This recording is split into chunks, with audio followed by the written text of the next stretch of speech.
On January 6, QAnon came out of the shadows. What had started as an online conspiracy theory had quickly become a kind of cult. And for some QAnon followers, this was the day they'd been waiting for. I'm here because Q sent me. They made their presence known in the crowd of Trump supporters in Washington that day. When a mob stormed the Capitol, many QAnon supporters were on the front lines. At least one supporter died that day. This woman, Ashley Babbitt, tried to break through a door inside the Capitol. She was shot to death by a Capitol police officer. She was a 14-year veteran of the Air Force and the Air National Guard. This is her in a QAnon shirt at a Trump rally in September. How does a veteran fall into a deranged conspiracy cult?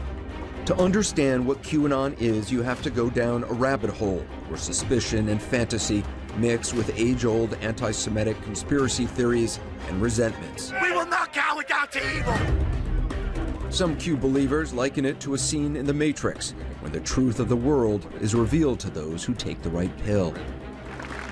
The truth, according to Q, was that then-President Trump was a kind of messiah. Some Q followers believed he might actually have been a time traveler or being from another planet.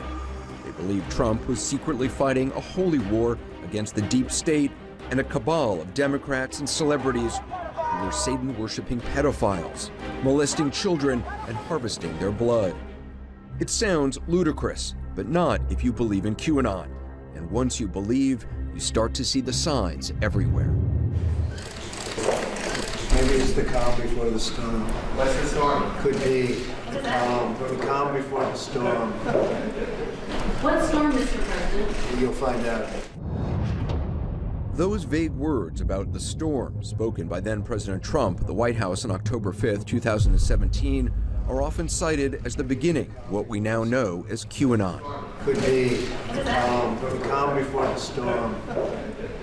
What storm, Mr. President? You'll find out. This was at a time when Iran was in the news. Thank you, everybody.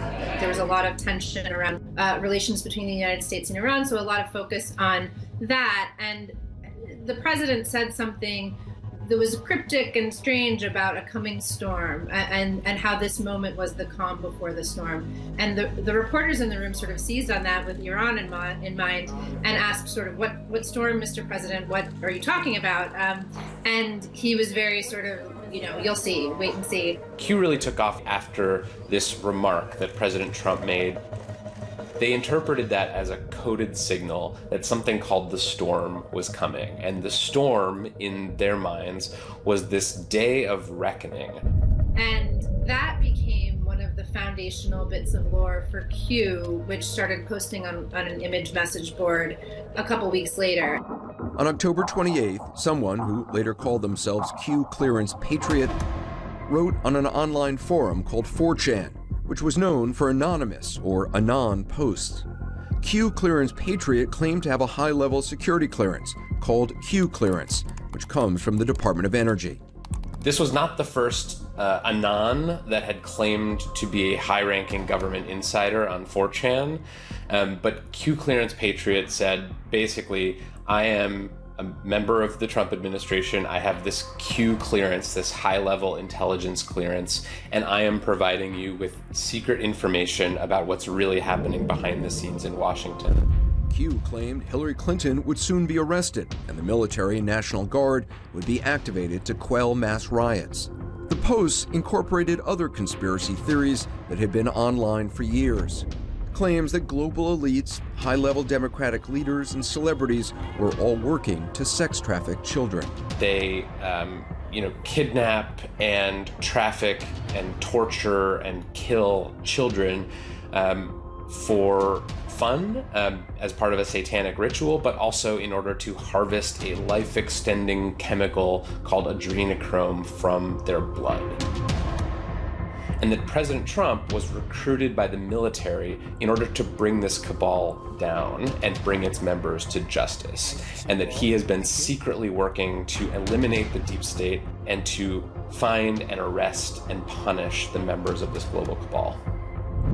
Elizabeth Newman served in the Department of Homeland Security when QAnon first emerged and said the claims being made were so preposterous it was hard to take them seriously. I think most of us, just on its face dismissed it because, first of all, a Q clearance has nothing to do with the things that he was talking about. And second of all, having been serving in multiple administrations, holding very high security clearances, working in White House and Department of Homeland Security, none of those conspiracies, whether it's Q or any of those other things, have any merit. They're completely baseless. None of us foresaw this catching fire the way that it did. The false sex trafficking claims targeting Hillary Clinton actually dated back to 2016. The conspiracy theory that came to be known as Pizzagate. After the WikiLeaks email hack in 2016, there was a searchable database where people could just look through all of these emails that WikiLeaks had dropped on the internet. Among them, John Podesta, then Hillary Clinton's campaign chair's emails. And among them, you could find references to Comet Ping Pong, this pizza shop.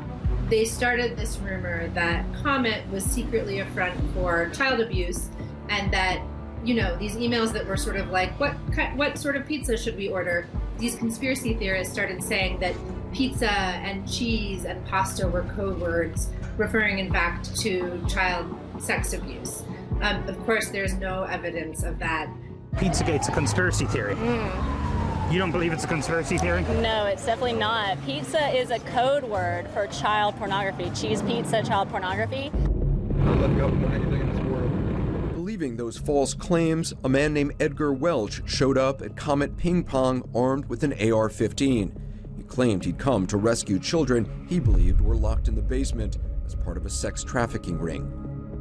It ended up being handled where the police were able to subdue the suspect. He did have weapons on him. It could have turned violent, but the irony of that whole story was that pizza parlor didn't even have a basement. This to me is emblematic just of how much real-world danger this conspiracy theory could cause. But at that moment, people started backing away from Pizzagate, which sort of set the stage for a new conspiracy theory to take its place and borrow heavily from its story.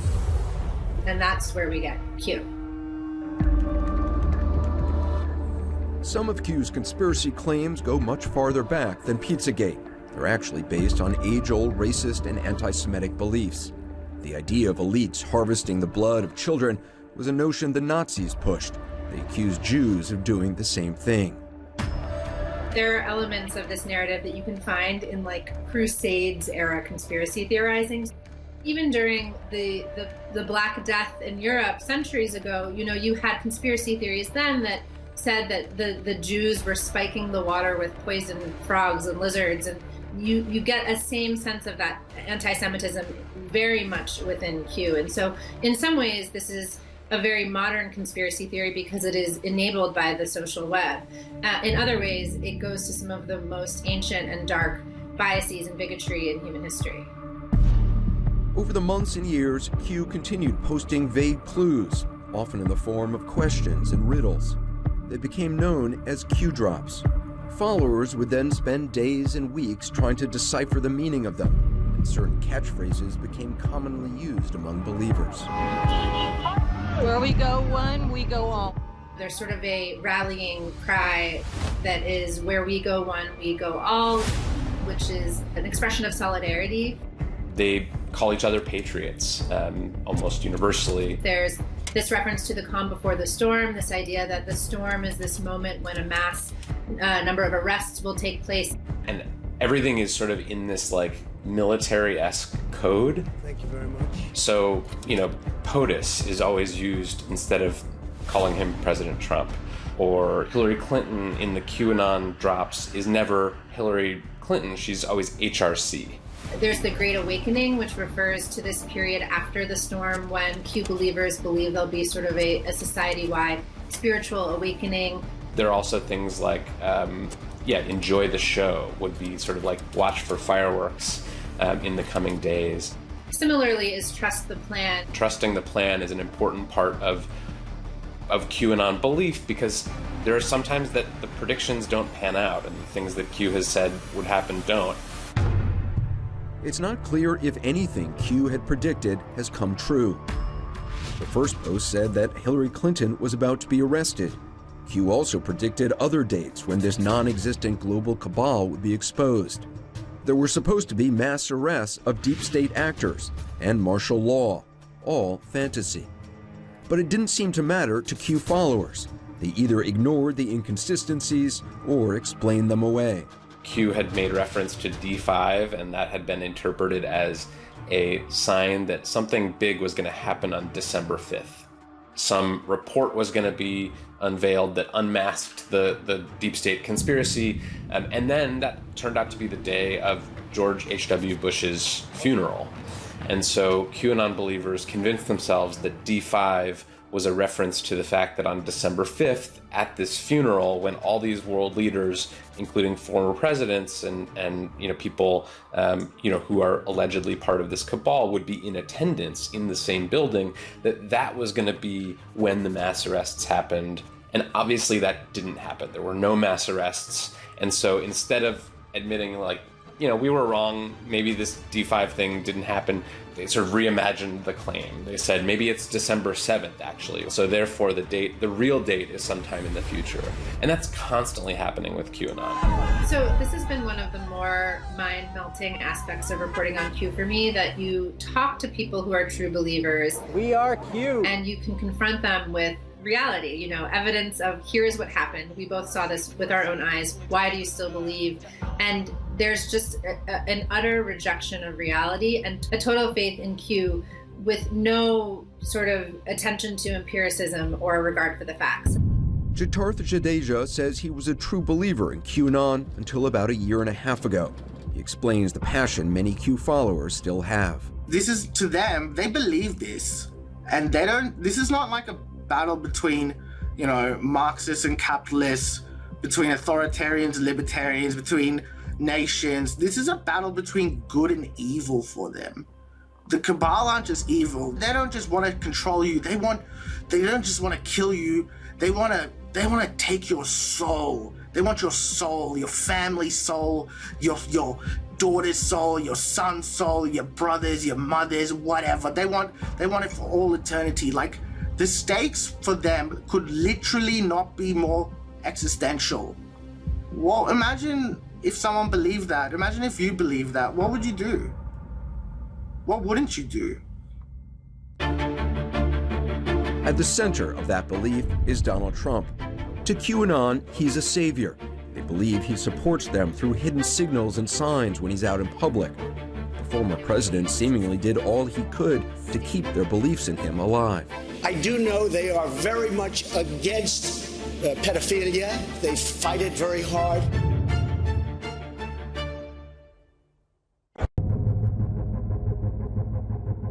Let me ask you about QAnon. It is this theory that Democrats are a satanic pedophile ring and that you are the savior of that.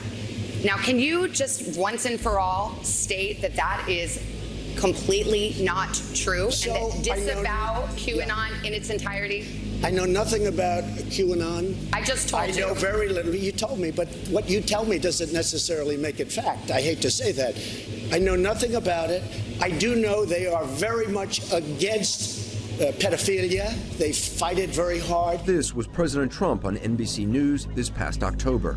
He repeatedly claimed he didn't know anything about QAnon, but he also praised them, giving Q followers encouragement. These Q supporters at a QAnon conference in Arizona cheered on Trump's words to NBC. Many Q followers believe Trump is on their side and signals his support for them in public with hidden messages and signs.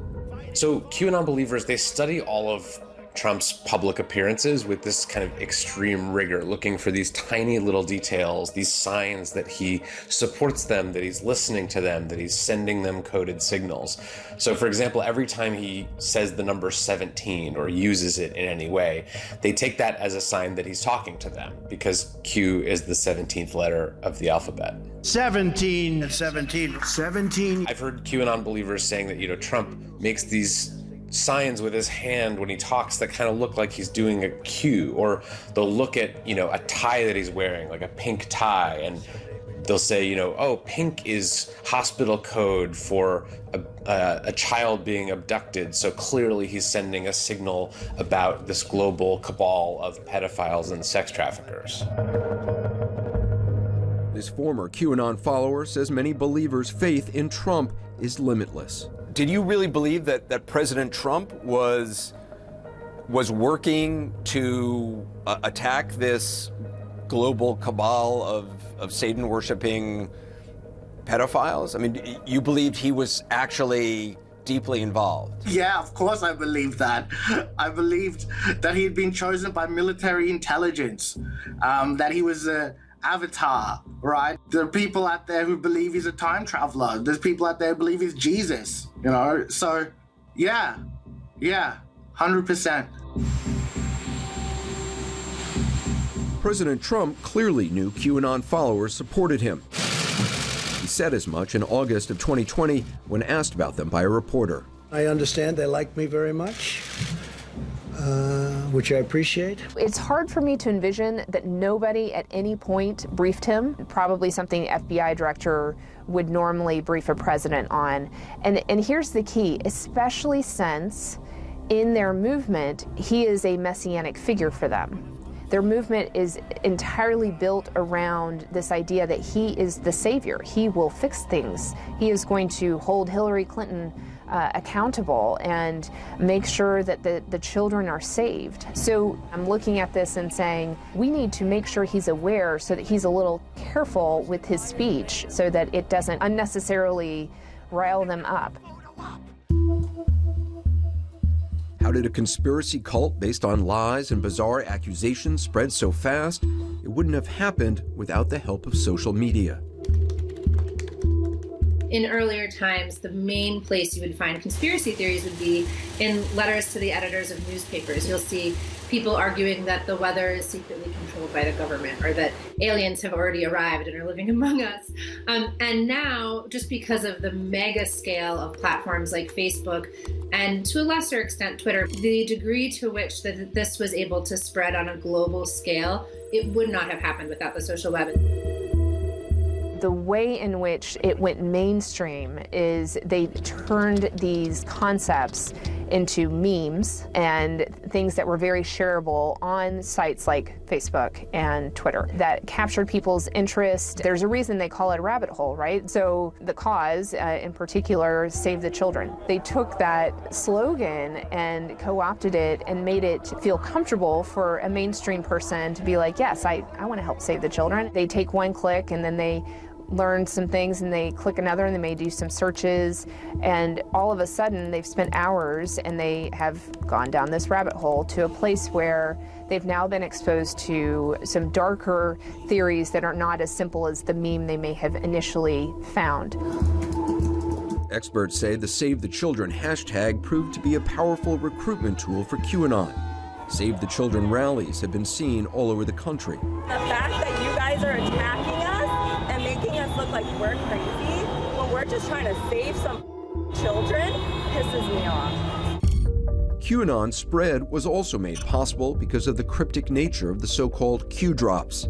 They're vague, seemingly presented as puzzles that loyal followers could solve or decode. Once a new Q post appears, there are these apps, these Q drops apps that people use to get alerted every time. And immediately they'll take screenshots and post them in Facebook groups and chat rooms, and they'll start trying to kind of decipher it and make sense of it all to figure out how it connects to the larger QAnon narrative. These clues that Q leaves are written in really ambiguous and cryptic terms, very riddle-like, which is part of what people are drawn to, right? Like, people want to sort of do the research. You hear this again and again. People want to do their own research and pore over these clues and interpret them. This is an example of a Q drop from September 2018. It starts with an all-caps line that says, "Panic in DC." And then it says, "LL talking equals truth, reveal, tarmac, BC." So this is basically a reference to Loretta Lynch, the former Attorney General under President Obama, and some sort of truth that Q is saying was revealed in a conversation with BC, which is Bill Clinton, on a tarmac. Then it continues, LL talking equals truth reveal Comey HRC email case. Comey is, of course, James Comey, the former FBI director. LL talking truth equals truth reveal Hussein instructions re HRC email case. LL talking equals truth reveal Brennan no name cord to frame POTUS. FISA equals start. FISA brings down the house. When do birds sing? Q. So as with most Q drops, this one doesn't have a sort of clear hint or narrative. It's coded, it's sort of written in this cryptic language. But basically the message that people take from this is that there's some nefarious link between Loretta Lynch, the former Attorney General, this Clinton email case, John Brennan, the former CIA director, and a plot against President Trump. When do birds sing is sort of a cryptic reference to, like, you know, when do people confess to their crimes? When does the storm happen and this house of cards that this global cabal has erected come crashing down? So when you're part of QAnon, you are not just absorbing things that people tell you. You are out there, you are digging, you are trying to put together pieces of this puzzle, and then you are congratulated for finding stuff. It's almost like a video game. A video game based on lies, played by potentially hundreds of thousands of followers around the world.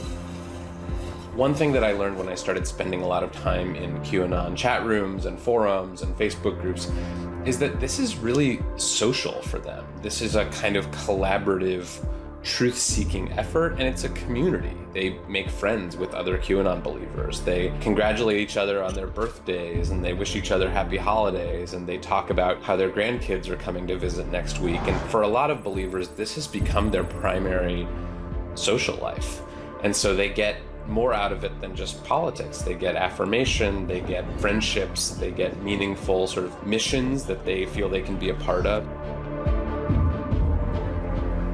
What surprised me was the number of people I met who, yes, they were pro-Trump, but more than that, they were deriving this sense of spiritual satisfaction from Q. And there was a lot of sort of, I heard from people that they felt a sense of peace or serenity in their lives that they didn't have before they started getting into Q.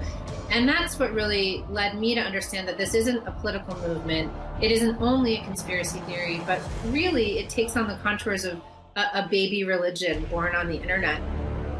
It raises questions sort of about, like, what's a religion versus what's a cult versus what's a conspiracy theory versus what's a mass delusion. And I think you see pieces of all of those things in Q. Siddharth Jadeja says he was a QAnon follower for nearly 2 years, but he says after watching Q's predictions repeatedly fail and realizing Trump's so-called signals to QAnon weren't signals at all, he's now realized it was all made up. I'd say that Q is kind of like Jesus and Trump is kind of like the God figure, right? For me personally, the part that was really appealing was that, in a sad kind of way, this kind of gave me some joy and a sense of optimism. I was looking at the world and it was just so chaotic and everything was so negative and there were just bad things happening all the time. And the idea that we could somehow make the world a better place for all of humanity just really gave me a sense of optimism. So that was the irony of the situation, that my life was so sad and I was so sad that I was looking to Q for joy, as well as a sense of belonging, just like any cult. They prey on the vulnerable and the disaffected. That's exactly what happened. Considering some believe they were fighting to save children, it's no surprise this online conspiracy could result in real-world violence.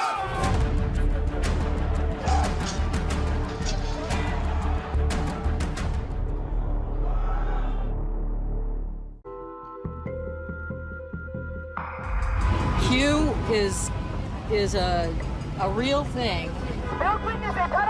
They're killing our children and using their blood and stuff and using their blood sacrifices in Hollywood. The bizarre and false theory that a global cabal of Satan-worshipping Democratic leaders and celebrities are trafficking in children and harvesting their blood is at the core of the QAnon conspiracy theory. But there are many other far-out claims made by Q followers.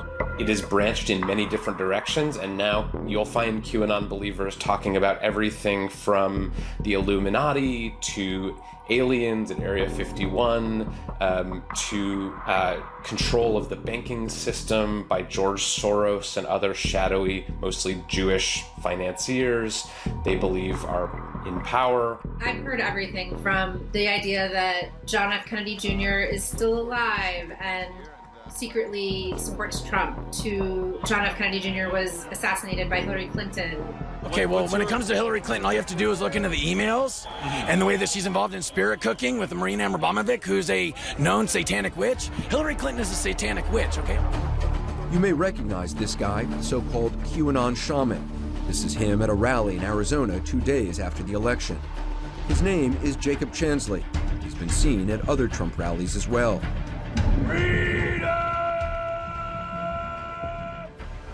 On January 6, he was front and center in the attack on the Capitol. Chansley has been arrested and charged for his alleged role in the riots. Prosecutors say, among other things, he obstructed a police officer. They also say he told the FBI that Vice President Mike Pence was a child trafficking traitor. Chansley's lawyer says he wasn't violent and didn't cross police lines. We have evidence that this is a dangerous conspiracy theory. Most recently on January 6th, when we saw people brandishing Q signs and perpetrating Q's message as they stormed the U.S. Capitol. I mean, there was evidence before that Q was dangerous, but it is abundantly clear now that this is a dangerous and violent movement. This man running after a Capitol Hill police officer is named Doug Jensen. He was also arrested and charged for his alleged role in the attack. He's wearing a Q shirt with the motto, "Trust the plan." We've seen lots of incidents of violence and law-breaking related to QAnon and inspired by QAnon. There have been murders, there have been kidnappings, there have been threats against lawmakers in the name of Q. In March 2019, this man allegedly shot and killed a reputed mafia member in New York City. He told his lawyer that the victim was a member of the deep state working to bring down President Trump. At his arraignment, he flashed a Q symbol that he drew on his hand. He's been charged with murder and has pleaded not guilty. Another Q follower caused an armed standoff near the Hoover Dam in June of 2018, demanding the release of government report on Hillary Clinton's emails. He pleaded guilty to a terrorism charge. Though some in the Republican Party have spoken out against QAnon, others seem to be trying to appeal to its followers. In August, the Texas GOP started using the slogan, "We are the storm." The same term is used by Q followers. The Texas GOP denies any connection to QAnon, but have continued to use the term even after the attack on the Capitol. Nearly 24 Republicans across the country who've engaged with the QAnon conspiracy ran for office in the 2020 election. Marjorie Taylor Greene is from Georgia. On August 11th, and vote Marjorie Taylor Greene for Congress. Now, Q is a patriot. He is someone that is very much loves his country, and he's on the same page as us, and he is very pro-Trump, okay? Now, he appears to have connections at the highest levels, all right? He's posted many things that seem to verify that he is the real deal. Lauren Boebert is from Colorado. Everything that I've heard of Q, I hope that this is real. Both women are now serving in Congress. Boebert has since said she's not a follower of QAnon, and Greene has tried to distance herself from the group. We've had conspiracy theorists in government before, like including former President Trump. But I think QAnon is really different in that it's a movement that has now become violent and insurrectionist, and that has shown that it can cause real offline damage. We know that many of them don't accept that Joe Biden is a legitimate president. We know that many of them may never accept that. And so to have millions of people out there following an ideology like that, including elected officials, who are taking their cues, not from their constituents or from, the general public, but from random people posting conspiracy theories on internet message boards, is pretty worrisome. And Q still is, at this point, an anonymous message board poster. It's not known who he or she is, or even if it's a single person or foreign government attempting to sow division. Who is everybody? We don't know who particularly Q is a movement, okay? It says think for yourself. It doesn't tell you to follow one leader. You can think about what you want with Q, but I follow the facts and I follow information, and I think for myself and as American. The really interesting thing for me is that I've talked to a lot of QAnon believers who say, it doesn't matter to me who Q is. The identity of this person, or even whether it is the same person all along, seems to have become secondary in this case. It's sort of like they're curious who it is, but they would almost rather not know because it allows them to preserve the illusion. The more people I talked to who really deeply believed in it just didn't care, because it was sort of like, well, what if you find out tomorrow that it's a hoax and the person who's Q admits it was all made up? And I heard again and again and again from people who just said, it doesn't matter who Q is, this is so much bigger than Q. What's it like to be named by Q? Find out what happened after Q posted this question: who is A. Cooper? You actually believe that I was drinking the blood of children?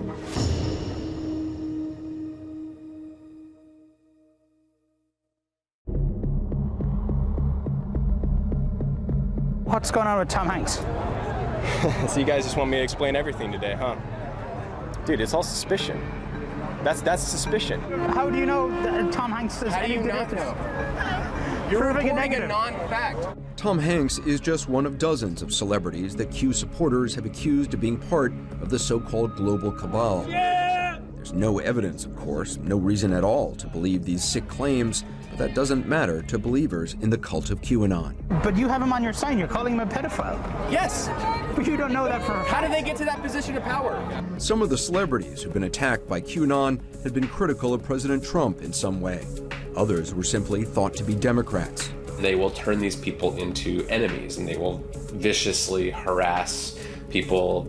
Once they fixate on a target, then they all go on social media, they swarm that target. I've been the target of it. It's happened to a lot of reporters, political pundits, celebrities, and it's very unpleasant to be on the receiving end of that. It's a picture of me. Q first posted about me November 5th, 2017, asking the question, who is A. Cooper? This came 2 days after I was on the air reporting about indictments in the Russia investigation. Once mentioned by Q, the followers of this conspiracy cult went to work, inventing a bizarre and crazy false story about my life. According to Q followers, my mom, Gloria Vanderbilt, was a Satanist. They pointed to this photo taken when I was about 6 years old. That Mexican folk art on the wall behind us is the Virgin Mary with Christ, but they said it was satanic, and the Christ figure was a child being sacrificed. They also claimed I'd been molested, likely in this empty pool in an old mansion in what Q followers said was my mom's house. It's actually an old Vanderbilt estate in Asheville, North Carolina, that neither I or, as far as I know, my mom had ever been to. Q followers posted this illustration they said was me as a child being abused in that pool. The CIA had allegedly trained me as a super secret CIA agent infiltrating the media as part of a 1960s era CIA program allegedly called Operation Mockingbird. The confirmation? According to Q supporters, the necklace my mom wore in that old photo looked like it could be from Guatemala. The CIA had supported a coup in Guatemala in 1954. I was also called a pedophile. Phony flight logs purported to be from convicted sex offender Jeffrey Epstein's airplane appeared online with my name and dozens of other well-known people. It's all made up, of course, but QAnon supporters seem to believe it, or at least use it to try to harass me. Jitarth Jadeja was a believer until June 2019. Did you at the time believe that high-level Democrats and celebrities were worshiping Satan, drinking the blood of children? Anderson, I thought you did that, and I would like to apologize for that right now. So I apologize for thinking that you ate babies. But yeah, 100%. You actually believe that I was drinking the blood of children? Yes, I did. Was it something about me that made you think that? It's because Q specifically mentioned you, and he mentioned you very early on. He mentioned you by name, and from there, if he also talked about, like, for example, like your family. But yeah, and I'm gonna be honest, like, people still talk about that to this day. There were posts about that just 4 days ago. So Some people thought you were a robot. You really believed this? I didn't just believe that. I, at one stage, believed that QAnon was part of military intelligence, which is what he says. But on top of that, the people behind them were actually a group of fifth dimensional, intradimensional, extraterrestrial, bipedal bird aliens called blue avians. I was so far down in this conspiracy black hole that I was essentially picking and choosing whatever narrative that I wanted to believe in. I've tried to engage sometimes with people who, contact me, and there's no rational way to prove you haven't committed a crime. There's nothing you can say. Whatever you do or don't do will be more proof of your guilt, right? But the thing is, this is not really about you in their mind. This is about them. This is about their internal fears and their internal projections and their internal lack of control over their own lives. Siddharth Jadeja says he no longer believes in QAnon, but there are hundreds of thousands, some even suggest millions of others, who are still trusting the plan. I've met QAnon believers who are young, who are old, who are male, who are female, who are white, who are non-white, who are former Democrats and lifelong Republicans, rich, poor. I mean, this is not some fringe movement anymore. This is a mass movement of people from every walk of life. But will people continue to believe in Q now that President Trump is gone from the White House and nothing Q had promised has come to pass? That's next.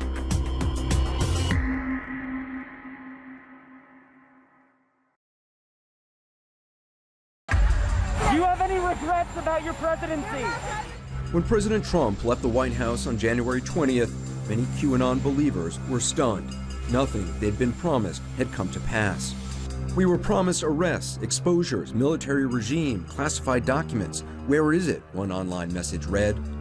Another wrote, I'm scared, feeling sick in my stomach, but I'm holding the line still. It was phenomenal to watch what was happening online. There was a complete meltdown of QAnon followers. There was this belief that while they weren't able to stop the election from being certified by the Congress, what was going to happen next was President Trump was going to declare martial law at the last minute. He was going to issue a national emergency broadcast alert, that electricity was likely to go down, water was likely to go down, so everybody needed to stockpile food and water and be able to survive in the winter for a couple of weeks. And then President Trump would rightly take his place for his second term as president, and there would be no President Biden. I, Joseph Robinette Biden Jr., do solemnly swear. But as we've seen with many QAnon followers in the past, false predictions don't deter them. The conspiracy cult's beliefs simply evolve. Now, some QAnon adherents claim Trump is still secretly running the government. One 4chan user wrote, anything that happens in the next 4 years is actually President Trump's doing. Others are suggesting President Biden might actually be working for Q.